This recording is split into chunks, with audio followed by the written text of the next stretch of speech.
The iPhone 15 Pro launch has been anything but quiet. Every year when Apple releases the new set of iPhones, it is a bombardment of what is going on and what is wrong with the current phone. So this year, we have overheating, cracking backplates, and phone discoloration.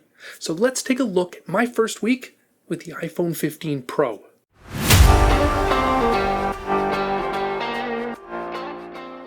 Apple has come out and thrown the apps they believe are causing the issues right under the bus. That includes Instagram, Uber Eats, and Spotify. For Instagram, just having the app open on your profile can make the phone start raising the temperature. Uber Eats if you have an order and it is running in the background, as well if you are using the dynamic island. I can say for myself that I do use Instagram, but very, very little, and have experienced zero heat issues. I have yet to use Uber Eats on this phone, and I rarely use Spotify. Coming from the standard 13, there is quite a bit different here in sense of design. Apple has changed the materials of the Pro model to aluminum and has given the corners of the device a much more rounded feel. I believe the rounded edges feel excellent in extended use, and I can actually use this phone without a case. Apple has also made other design changes like the action button and changed to USB-C. I will touch on both of these a little bit later, as I believe that Apple did not mention very much when USB-C was announced. So I figured that it would be very similar to the way that USB-C operates on the iPad, limited to drives and certain dongles, but I was wrong.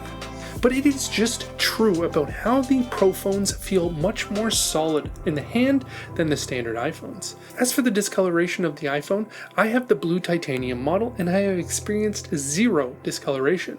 Yes, fingerprints can be left on the phone, but it is just a simple swipe away with your hand or even a cloth. As I mentioned in my last video, the 13 was an absolute finger smudge magnet, and this phone is nowhere near that. I am super tempted to use this phone without a case due to design changes, as this does just feel fantastic in the hand. I feel like with the last two designs, they didn't feel great when resting the phone on your pinky or using the phone one-handed. But I just can't bring myself to do that, as these phones are quite pricey.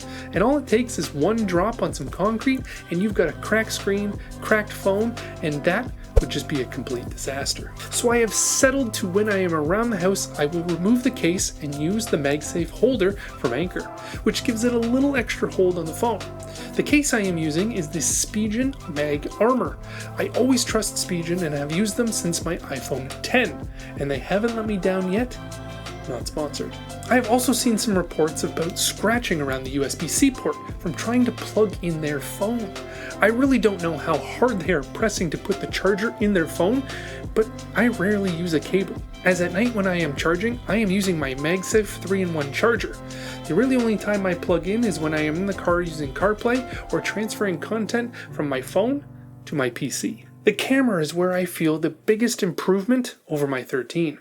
Last year the camera was bumped up to the 48 megapixel wide lens, which took 12 megapixel pictures, while Apple was using binning technology to create the images. So I did not have that on my 13. The 13 is still a 12 megapixel wide angle lens. So coming from that to this 48 megapixel, which is taking 24 megapixel pictures, there is just a huge quality upgrade in my photos. As well, HDR over the past few years has dramatically improved. But these cameras do suffer from the halo effect around the bright lights and dimly lit scenes. Everyone else has figured this out, but why not Apple? But with depth data being taken even when portrait mode is not selected is just the biggest improvement I could ask for with a smartphone camera. As a father with kids and pets, when I want to take a quick picture, the last thing I want to do is have to swap over to a different mode and keep all my kids still and still have time to snap the picture. No, I want to take out the phone, take the picture, and have the phone do the work so I can adjust it later when I go back to either look or edit the picture. And I love that, and this makes it a worthy upgrade for any parent regardless of which phone you are currently on. I am not 100% sure if this is coming to the 14 and 14 Pro, but I really hope they do because more people need to have this feature. The feature that I really didn't expect to use or see an improvement on is action mode. This is just crazy how well the software is on the phone in improving these shots. I have seen numerous videos where it is just not smooth whatsoever, but the software after saving the video creates this smooth, actually watchable video from what I would call an absolute disaster of a video.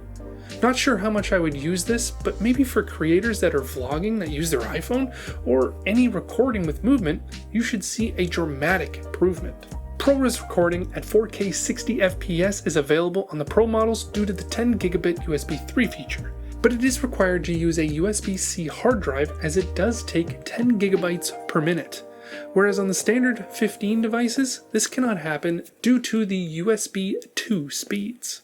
With USB-C being unlocked on the iPhone 15, now you have the ability to use any dongle and plug almost anything that doesn't require crazy amounts of power. Hubs, cameras, microphones, dongles, keyboards, mice, all can be plugged into the iPhone through the USB-C port. I was shocked how this was not locked down due to Apple's standards, as when the iPad launched with USB-C, they did not have this kind of functionality. So I believe that Apple is treading on thin water here to make sure that the EU does not put a ban on the sale of this phone. And we should rejoice. Apple is finally allowing us to use the USB-C port as it was intended to be used. I am going to be making a full USB-C accessory video, so be sure to be subscribed when that video goes live. Apple introduced the A17 Pro this year, and with it came the spec bump that we normally see every year, but this year was largely focused on gaming. Hardware ray tracing is the big notable feature, and Apple is having game developers directly port the console game to the iPhone 15. These games can only be played on the iPhone 15 line of phones, due to the recent hardware spec bump. Games like Resident Evil Village and Assassin's Creed are coming soon. But like I mentioned in my rumors video, if you are upgrading to the 15 for its speed, then this is not the reason. You will not feel a big difference over the 14 or even the 13 for that matter. These phones are fast enough to handle all of the day-to-day apps and tasks that you can throw at them. The place where you may notice a difference, but only in the Pro version, is the RAM. The 15 Pro line received a spec bump to 8 gigabytes of memory, which will allow more tasks to run in the background without slowing the phone down. Now let's move over to the battery. Being the first week of using the device, it is always hard to give actual stats on the battery. I feel like that your first couple of days it is really trying to just learn your usage, and obviously when you get a new phone, you are just trying to test everything as possible. You use it more than normal, at least I do, and I have felt that this has been able to keep up with me.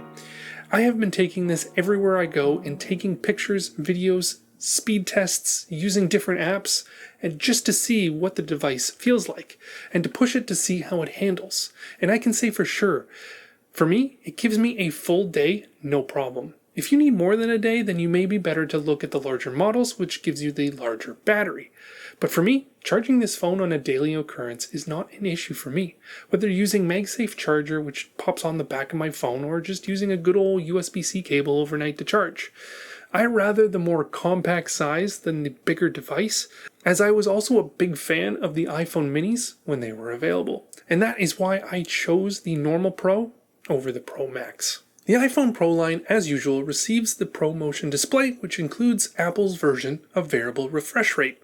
So for fast scrolling apps, the display can ramp up to 120 Hz. And when using always on display, the display can lower as low as 1 Hertz?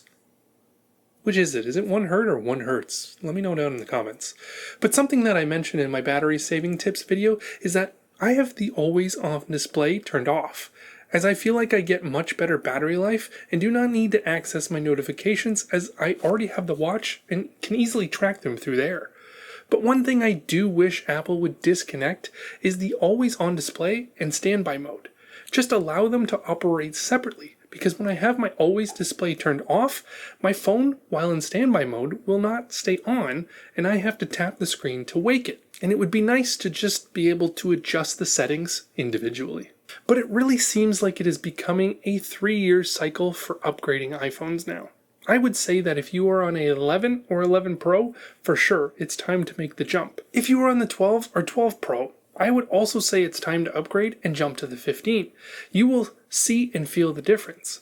But when it comes to the 13 and 13 Pro, I would say it's a wait. Give it another year and maybe, just maybe, Apple will bring either faster USB-C speeds to the base model or a slight chance that Apple brings ProMotion display to the lower models. But I have a slight feeling that anything that Apple puts the word Pro in stays in the Pro lineup.